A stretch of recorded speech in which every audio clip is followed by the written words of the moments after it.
Bismillahirrahmanirrahim. Assalamualaikum warahmatullahi wabarakatuh.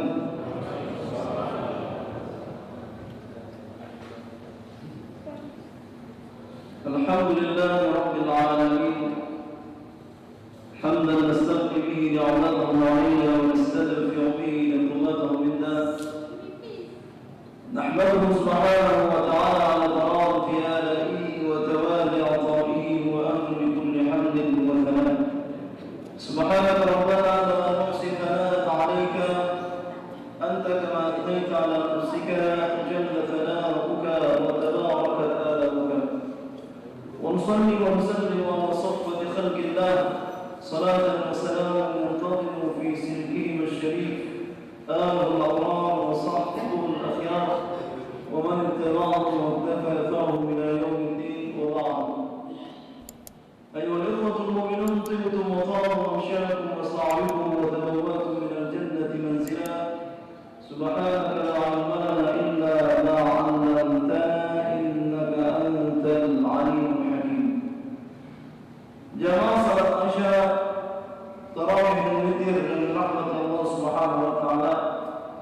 Puji syukur kepada Allah hingga hari ini, hari ke-17 Ramadan, malam ke-18 Ramadan, kita masih diberikan kesehatan oleh Allah Subhanahu wa taala, hidayah, taufik, sehingga masih bisa untuk melaksanakan ibadah puasa Ramadan, masih bisa untuk melangkahkan kaki kita ke rumah Allah ini untuk menunaikan ibadah wajib salat Isya secara berjamaah walaupun kondisi sulit. Sering kita menyampaikan bahwasanya apa yang kita saksikan di negeri kita saat ini mungkin tidak bisa dinikmati oleh saudara-saudara kita yang berlainan profesi dengan kita. Begitu banyak saudara-saudara kita yang berada di luar Aceh yang tidak bisa menghadiri masjid rumah Allah yang sangat mulia. Tapi ini adalah sebuah bentuk ujian dan diberikan oleh Allah Subhanahu wa taala. Mudah-mudahan dengan munajat dan taqarrub umat Islam di bulan yang mulia ini, baik di masjid ataupun di luar masjid sekalipun, kita berdoa kepada Allah Subhanahu wa taala mengangkat musibah ini dan kembali memberikan keadaan yang aman, nyaman, tentram sehingga kita bisa kembali beribadah di rumah Allah Subhanahu wa taala. Dan kita berdoa mudah-mudahan kita diberikan kesehatan agar bisa menyempurnakan ibadah puasa Ramadan kita. Sebagaimana yang disampaikan oleh Ketua DPR Masjid An-Nur, memang sebelumnya kita ingin di saat bertemu dengan hari-hari agung di dalam Islam. Dan kalau dalam bahasa Al-Quran tersebut, yaumun min ayyamillah, hari-hari di antara hari-hari Allah. Hari-hari agung di dalam Islam ini kita ingin mengenal, memperingati, mengambil pelajaran yang ada di balik hari-hari tersebut. Di saat bulan Ramadan kita ingin mengenal bagaimana hikmahnya Rasul. Di saat tiba Rabiul Awal kita ingin menapakilasi di mana perjalanan Rasulullah SAW. Di saat Rajab tiba, kita ingin mengambil pelajaran daripada kejadian yang tidak mungkin akan terulang. Manusia naik ke langit. Di saat Syawal, kita ingin melihat kejadian tentang pertukaran kiblat. Di saat Ramadan, alhamdulillah kita sekarang berada di bulan Ramadan. Kita ingin di samping hidup dengan Ramadan, mengenal juga sebuah peristiwa yang sangat agung, yaitu nuzulul Quran. Jamaah yang dirahmati Allah Subhanahu wa taala, mengambil pelajaran karena dia adalah hari yang sangat agung. Seorang tabi'in yang bernama Muhammad bin Muslim bin Syihab Az-Zuhri wafat tahun 124 Hijriah. Beliau itu seorang tabi'in atau imam tabi'in. Biografi singkat beliau inilah orang yang pertama sekali mengumpulkan hadis Nabi. bukan menulis, mengumpulkan hadis Nabi. Dikumpulkan di dalam sebuah karya. Kalau menulis hadis itu sudah ada sejak zaman Rasulullah SAW. Makanya sering kita gambarkan kita ini umat bukan hanya umat iqra, umat membaca, tapi kita juga umat menulis. Bahkan diabadikan dalam Al-Quran, dalam sebuah surat Al-Qalam, ada surat membaca, surat Al-Alaq, surat Iqra, iya kan? Tapi juga ada surat menulis, Nun wal qadar wa ma yasturun. Maka Allah bersumpah dengan pena. Jadi umat Islam ini bukan cuma umat membaca, tapi juga umat menulis. Makanya ketika kita lihat ulama-ulama Islam di tanah Arab, mereka bukan cuma memiliki pengetahuan yang bisa mereka keluarkan dengan mulut mereka, hafalan yang kuat, tapi juga mereka memiliki karya-karya yang berjilid-jilid yang kita mungkin berpikir kapan kita bisa membaca ini. Guru kita mengatakan mereka nulis saja bisa, masa ada membaca saya tidak bisa. Jemaah yang dirahmati Allah Subhanahu wa taala. Jadi Muhammad bin Syihab Az-Zuhri atau dikenal dengan Imam Zuhri ini, suatu hari saat datang Ramadan beliau mengatakan, di saat datang Ramadan beliau mengatakan, innama huwa tilawatul Quran wa it'amut ta'am. Ramadan ini adalah bulan Al-Quran. Jadi tidak ada urus dengan kegiatan lain. Wa it'amut ta'am, dan bulan memberi makan fakir miskin. Itu fokus dua di bulan Ramadan. Nah pertanyaannya kenapa Imam Zuhri mengatakan seperti itu? Jelas, karena Ramadan adalah bulan turunnya Al-Quran. Jadi di saat kita bertemu dengan Ramadan, artinya kita mengenal sebuah peristiwa yang sangat agung, di mana peristiwa tersebut Allah turunkan Al-Quran ke bumi. Memang terkait dengan penanggalan tanggal itu khilaf dalam tarikh, itu tidak perlu dipermasalahkan. Sama seperti Isra Mi'raj, tanggal berapa yang pastinya. Tapi dunia hampir semuanya memperingati di 27 Rajab. Nah, nuzul Al-Quran ini hampir semua dunia memperingati pada 17 Ramadan. Kalau kita lihat pada sejarah, ada yang mengatakan tanggal 7 Ramadan, ada yang mengatakan tanggal 14 Ramadan, ada yang mengatakan tanggal 21 Ramadan, ada yang mengatakan tanggal 24 Ramadan. Jadi khilaf. Dan ini tidak perlu dipermasalahkan. Intinya Al-Quran turun di bulan Ramadan. Kenapa seperti itu?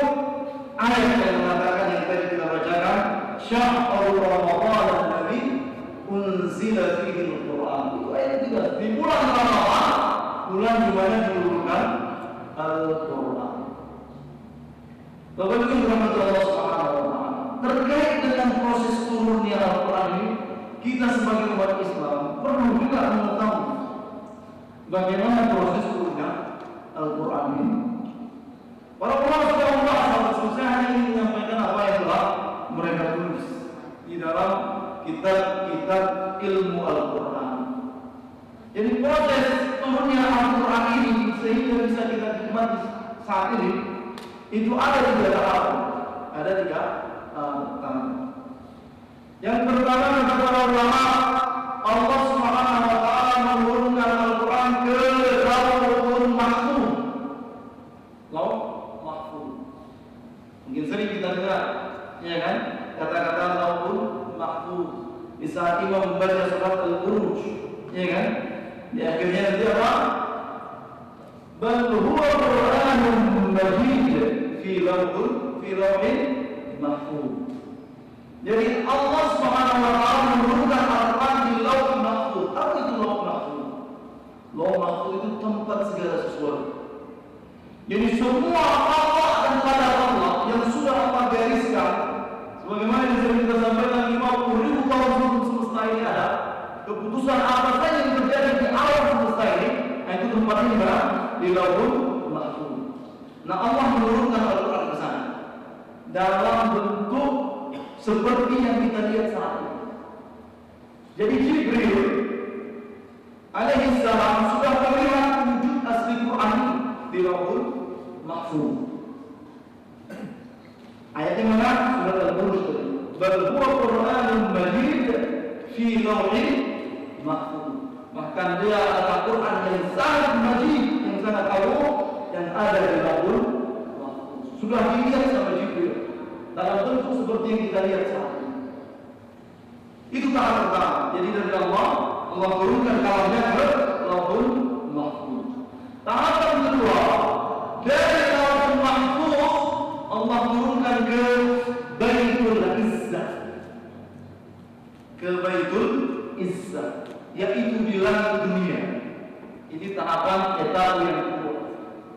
Jadi dari lauhul mahfuz ke langit dunia.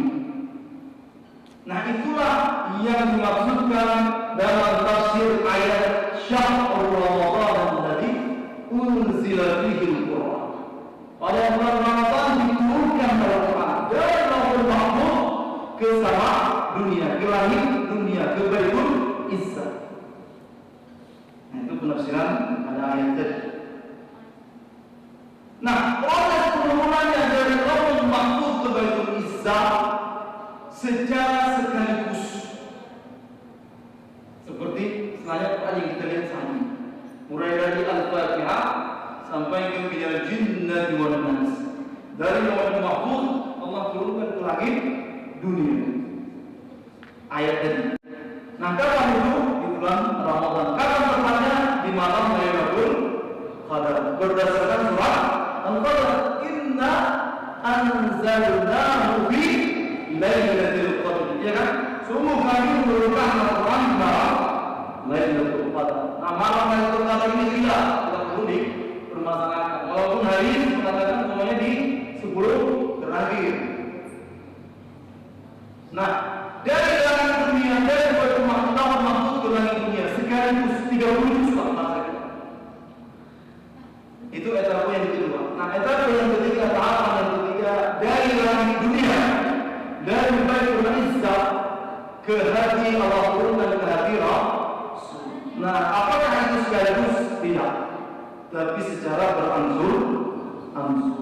Nah, ini berbeda dengan proses penurunan kitab suci kepada Nabi sebelum Rasulullah SAW. Jadi 4 kitab suci yang ada sebelumnya, Taurat, Zabur, Injil, 3 kitab suci ini Allah Subhanahu wa taala menurunkan sekaligus kepada Nabi Musa, Nabi Daud, Nabi Isa. Adapun Al-Quran, proses penurunannya kepada Nabi secara munajjaman, berangsur-angsur. Nah, ini yang membedakan antara kitab suci kita dengan kitab suci Nabi-Nabi sebelum kita. Jadi ada 4 kitab suci di dunia ini dan ada 100 lembaran. Jadi ada suhuf, istilahnya suhuf. Nabi Ibrahim dapat suhuf, ya kan? Yang ada dalam surat Al-A'la, ya kan? Fi suhufi Ibrahim wa Musa. Musa dapat kitab, dapat suhuf juga. Nah, tapi kitab suci yang diturunkan kepada Nabi sebelum kita itu secara sekaligus. Adapun kepada Rasul secara berangsur-angsur. Yang dikatakan dalam sejarah berapa tahun? 23 tahun. Detailnya 22 tahun, 2 bulan, 22 hari. Jadi mulai diangkat menjadi Nabi umur 40 tahun sampai beliau wafat. Sampai beliau akan wafat. Jadi beliau berangkat umur 40 tahun. Kalau sekitar 23 tahun berarti 20 sampai beliau wafat berarti sekitar 23 tahun. Atau detailnya 22 tahun, 2 bulan, 22 hari. Nah, dari Baitul Izzah diturunkan secara berangsur-angsur. Ayat yang mana dulu diturunkan. Nah, ini yang menunjukkan mukjizat Al-Quran. Salah satunya. Di mana Jibril sedang mengatakan Al-Quran di lauhul mahfuz telah wujud aslinya seperti yang kita lihat saat ini. Tapi di saat diturunkan Al-Quran tersebut diturunkan secara berangsur-angsur. Apa yang diturunkan? Surat Al-Alaq. 5 ayat dalam surat Al-Alaq. Iqra' bismi rabbikal ladzi khalaq. Sampai terakhir. Sampai 5 ayat. Nah, surat Al-Alaq ini terdapat di juz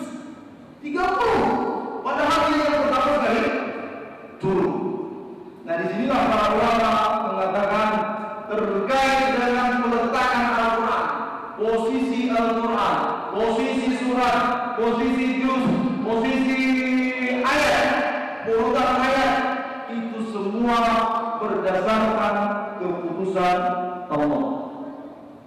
Ini tidak ada hak prerogatif dari kau tahu ayat ini di sini, kau tahu ayat ini di sini. Nah, itu perintah Nabi kepada sahabat berdasarkan perintah Allah Subhanahu wa taala. Jadi tauhid surat Al-Alaq yang pertama kali turun, tapi diletakkan di akhir juz. Nah, terus berangsur sesuai dengan hikmah yang begitu. Akhir ayat yang turun adalah surat yang terdapat dalam surat Al-Baqarah. Bayangkan surat Al-Baqarah ini di juz 1, ya kan? Atau di juz 2. Ya, di juz 1 dan juz 2 dan setengah juz 3. Nah, akhir ayat yang turun ada terdapat di surat Al-Baqarah, yaitu firman Allah yang berbunyi wattaqu yawman turja'una fihi ila Allah thumma tuwaffa kullu nafsin ma kasabat wa hum la yuzlamun. Ayat satu ayat sebelum ayat terpanjang di dalam Allah. Dan nanti kalau kita buka akhir Al-Baqarah itu ada ayat terpanjang yang bunyinya inna na'lamu kadayatu min ayati musamma faktubu wa la tubayyinu kathirun min al-'amr sampai akhir. Itu kan hampir satu halaman. Nah, sebelum ayat yang panjang ini ada satu ayat sebelumnya. Nah, itulah ayat yang terakhir sekali turun, yaitu 9 hari sebelum Rasul wafat. Nah, yang dilihat saja, lihat ayat yang terakhir, ya kan? Yang juz terakhir dalam surat Al-Baqarah. Nanti dilihat, itu ayat yang terakhir sekali 9 hari sebelum Rasul wafat. Nah, itulah Allah Subhanahu wa taala proses daripada nuzulul Quran. Nah, sekarang pertanyaan yang terakhir, kenapa berbeda proses penurunan Al-Quran terhadap Rasulullah SAW dengan terhadap nabi-nabi sebelum beliau? Tentu banyak hikmah yang terdapat di sana. Di antaranya kata para ulama juga sudah dibahas. Di antaranya tasbih qulubin nabi, penguatan terhadap Rasul. Karena kalau kita lihat Al-Quran bagaimana kisah kedatangan yang dilakukan oleh Nabi Muhammad walaupun Nabi manusia juga memiliki juga rasanya apa? Rasa apa? Capek letih lelah. Iya kan? Nah, ayat Al-Quran itu secara langsung untuk menguatkan. Beliau berdoa tentang kemudian turun lagi. Diceritakan engkau seberapa umur seperti ini 950 tahun berdakwah. Itu dakwahnya bukan umur beliau. Umur beliau diceritakan sampai 1700 tahun. 950 tahun berdakwah siang malam. Itu saya rasa tidak ada yang mau seperti itu. Siang, tahunnya sama seperti tahun ini 24 jam juga. Tapi 950 tahun itu berdakwah siang malam. Ditentang. Bahkan sampai Allah Subhanahu wa taala mengazab semua. Bahkan dunia ini dikeluarkan oleh Allah Subhanahu wa taala. Dapat pengikut cuma belasan. Dalam riwayat tak sampai 100 orang. Bila 150 hanya diikuti oleh paling banyak hampir 100 orang. Makanya mengatakan belasan orang. Jadi yang menguasai ini seberapa turun ayat. Kemudian nanti ditentang lagi, turun lagi kisah Nabi Nuh, Nabi Syuaib dan begitu banyak kisah-kisah sebelum. Nah, itu hikmahnya. Jadi sebagai penguatan yang pertama lagi Rasul. Juga ada cara hikmahnya agar mudah kita tahu. Jadi bangsa Arab ini memang bangsa yang paling kuat menghafal. Jangan ada nasab manusia, nasab hewan pun mereka hafal. Tapi kalau tidak khusus sekaligus diturunkan, tidak bisa juga. Makanya berangsur diturunkan agar bukan dipelajari, juga dihafal. Juga bentuk penentangan terhadap orang-orang yang tidak beriman kepada Al-Quran, ini hikmah yang ketiga. Jadi kalau mereka tidak peduli, tidak percaya, kalau sekaligus diturunkan, nanti mungkin mereka akan coba datang satu ayatnya seperti yang kita turunkan. Jadi bentuk penentangan terhadap bangsa Quraisy dengan satu ayat yang diturunkan. Dan banyak hikmah-hikmah yang baiknya agar umat Islam mengambil pelajaran, kita mempelajari para sahabat mengawal setiap 10 ayat turun mereka langsung hafal, mereka amalkan. Nah, ini adalah hikmah di balik turunnya Al-Quran secara berangsur-angsur. Nah, kita ingin jemaah Allah berada di bulan Ramadan ini. Mari sekali lagi kita mengajak untuk sama-sama kita memperbaiki interaksi kita dengan Al-Quran. Seorang ulama mengatakan, beliau menukilkan dari Imam Suyuti, membaca Al-Quran adalah sebuah nikmat yang diberikan, yang dikhususkan oleh Allah Subhanahu wa Ta'ala untuk manusia. Malaikat tidak diberikan nikmat tersebut. Jadi malaikat sangat-sangat bersemangat kalau ada manusia yang membaca Al-Quran. Ini kata Imam Suyuti dalam kitab Al-Itqan. Karena apa? Nikmat membaca Al-Quran sebuah nikmat yang dikhususkan untuk manusia. Dan malaikat tidak diberikan nikmat tersebut untuk membaca Al-Quran. Tapi malaikat sangat-sangat bersemangat untuk mendengar, untuk hadir, untuk berada bersama majelis-majelis Al-Quran. Jadi mari kita Ramadan ini kita kuatkan lagi. Sudah malam ke-18, tersisa kalau berpanjang 11 hari lagi. Kalau puasa kita 29 hari. Nah, yang belum mengkhatam Al-Quran, mari kita buru, mari kita kejar.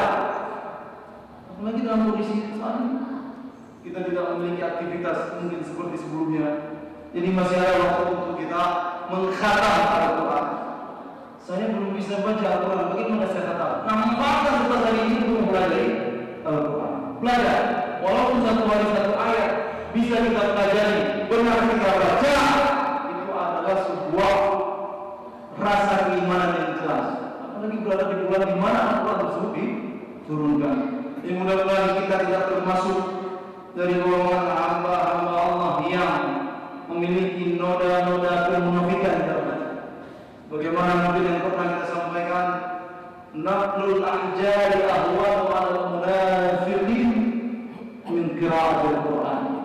Mengangkat bongkahan batu besar itu lebih mudah bagi orang-orang munafik daripada membaca Al-Quran. Jadi berat membaca Al-Quran. Nah, kalau merasakan hal tersebut pada diri kita, segera dibaca. Walaupun satu ayat, dua ayat tidak bisa dibaca, kalau bisa dikhatam. Mudah-mudahan Allah Subhanahu wa Ta'ala merahmati kita dengan Al-Quran, dan mudah-mudahan di akhir hayat bisa kita dibangkitkan yang pertama sekali menyambut kita adalah Al-Quran. Karena salah satu nanti di antara banyak syafaat selain syafaat Nabi adalah syafaat Al-Quran. Nah, ini yang perlu kita perbaiki di dalam interaksi kita dengan Al-Quran. Mudah-mudahan Allah Subhanahu wa Ta'ala memberi hidayah kepada kita sehingga kita tetap selalu bersama Al-Quran, hidup bersama Al-Quran, membaca Al-Quran, menghafal Al-Quran, mentadabburi Al-Quran, yang ketiga, dan mengamalkan isi Al-Quran. Itu empat kewajiban muslim terhadap Al-Quran. Satu baca, dua hafal, tiga tadabburi, ambil pelajaran.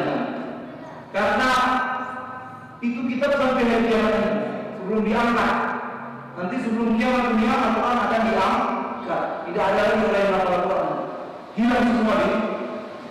Nah, ini yang penting menjadi bahan pengenal kita. Mudah-mudahan zikra, peringatan, katakanlah peringatan nuzul Quran ini betul-betul hal yang